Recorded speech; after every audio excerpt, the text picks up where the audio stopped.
This video follows a previous session where we reviewed the text features of informational texts and how they help us as readers. Additionally, the student had previously begun a chart of the facts she knows about coral reefs.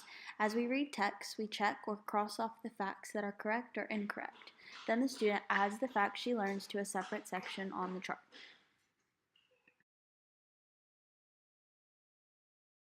Yeah. Well, this is a book, and it's all about oceans. It says, "Open your eyes to a world of discovery." And I found a section in this book that talks about just coral reefs. Okay, so when you look at this page on this text, what are some of the things that you notice? What are some of the text features you notice? Labels. You see labels. And how do the labels help you on this page? They tell you either what it is or what it's about. Or what it's about. What's being labeled here? Like brain coral. The pictures of the different reefs. Yeah, very good. What about this? What's that feature? The heading. The heading. And how does that help you when you look at this page? It tells me what this page is about. Very good. It tells you everything that this page is going to be about. What about this up here? Do you know what they call that?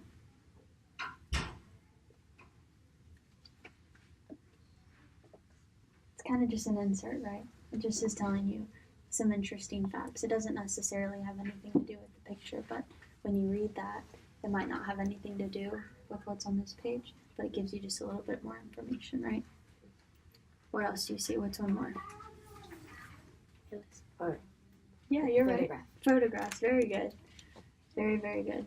So without ever reading any of the text on this page, you have quite a bit of information, right? Yes. Can you decide whether some of these are right or wrong based off of just looking at the text features and not actually reading the text? Yes. Yeah? What's one you can check off that you know is right just by looking at the different... It can come in all different colors. Exactly. So you can put a check by that one because you can already see that it comes in a bunch of different colors, right? Yeah. Is there another one? It comes in different shapes. Different shapes. I see like 10 different shapes on this page. Do you? Yeah. Let's see what else you got. That's pretty much what you can find just by looking at the different text features, right? Yeah. So let's read it and let's see if we can find out the rest. Okay? You wanna read to me? Sure. Okay. Coral is built by tiny animals called polyps. Each builds a chalky cup-shaped shelter to protect its soft body. The reef spreads as young polyps build new shelters on old ones. Different corals form a variety of amazing shapes and colors. Very good. So after reading that section, are there any of your facts that you knew that you can check off that you know are right? It is an animal. It is an animal. Very good. Your very first sentence, right? And that kind of reinforced your other two, that they come in different colors, they come in different sizes, right? So if you could come up with one sentence, a main idea about this one piece, what do you think you would say? It's how coral is built. How coral is built, right? Very good. Very, very good. So we already talked about these. It labels the different photographs, right? What are each of these? It's a different kind of coral, right? Mm-hmm. Yeah. What's this one? Rose coral. What's it say? Corals have names that tell you they look like. Corals have many names that tell you how they look.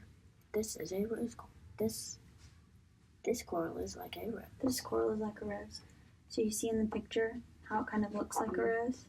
And I've heard that before about coral reefs, that they're all named based kind of how they look. What's this one? Brain coral.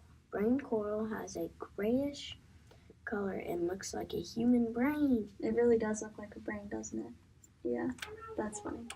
What's this one? Organ pipes. Organ pipes. A new layer of coral grows from each tiny pipe of organ pipe coral. Organ pipe coral. Have you ever seen an organ before? Like at your church, the piano. Have you seen behind it how there's all those metal pipes? Mm-hmm. That's part of an organ. An organ's like a fancy piano, and that's kind of what that looks like, isn't it? Very good. Alex has one at her. Part of it's at church and then the other part's school. And there's an organ at her church. Very good. What's this one? Sea fans. The tree-like forms of these corals sometimes join up in the shape of a fan. That's kind of like the one you drew on your on the cover of your blank book. Do you think it's that one? I would have thought that it was more like this one. Yeah. What do you think? I think it would look like either something like this or this. Yeah, I agree with that. Very good. I've seen coral before. You've seen it before? We need to go check out their new coral that's actually real, don't we? You want to read this page? Life in a coral reef. Coral reefs teem in the daytime with beautiful and bizarre creatures. Hang on 1 second. Is there a word there that you're unfamiliar with? Do you know what teem means? Coral reefs teem in the daytime with beautiful and bizarre creatures. So think about, this is probably a good time to use our context clues. So if it says coral reefs teem in the daytime with beautiful and bizarre creatures, if you're using your context clues, what are a few words in that sentence that might help you know what that word means?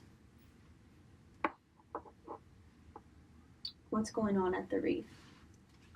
All the fish come to eat, hide.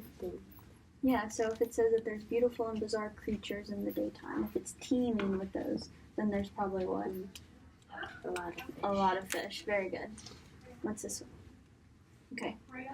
Yeah, of course. You want to read there?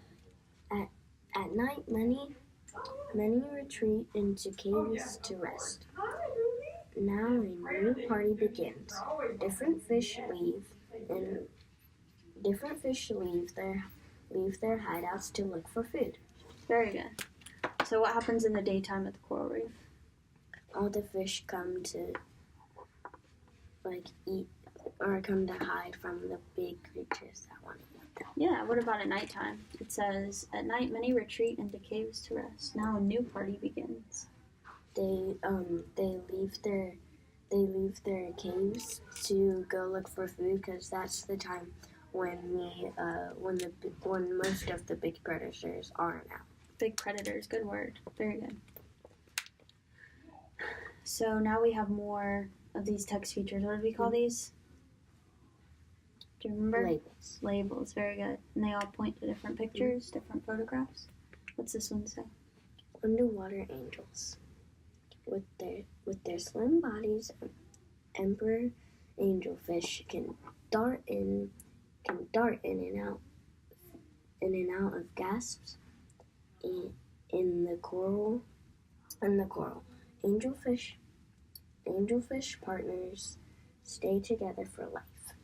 So I'm making a connection right now about this fish that lives in the coral, and it's from a movie. Do you know what I'm talking about? Think really hard about a movie with a lot of fish. They spend some time in the coral. Do you know? Yeah, do you remember when they were on the coral and they had this kind of fish when they were all hiding? Yeah. What's this one? Lettuce leaf.